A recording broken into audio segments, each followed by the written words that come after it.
بسم اللہ الرحمن الرحیم۔ السلام علیکم۔ آج کی اس ویڈیو میں ہم آپ لوگوں کو عذاب قبر کے بارے میں ایک چھوٹا سا احادیث بتائیں گے۔ عذاب کافروں، منافقوں اور ظالموں کو ہوگا۔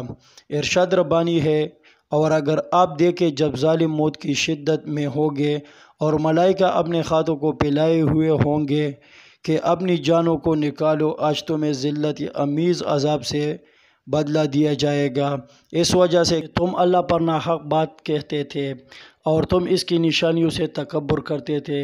اور صحیح مسلم میں زید بن ثابت رضی اللہ تعالیٰ عنہ سے روایت ہے کہ نبی کریم صلی اللہ علیہ وسلم نے فرمایا، اگر مجھے اس بات کا خوف نہ ہوتا کہ تم مردوں کو دفن کرنا بند کرو گے تو میں اللہ تعالیٰ سے یہ دعا کرتا کہ وہ تم کو عذاب قبر سنا دے جو میں سنتا ہوں۔ پھر آپ نے ہماری طرف متوجہ ہو کر فرمایا، جہنم کے عذاب سے اللہ کی پناہ طلب کرو۔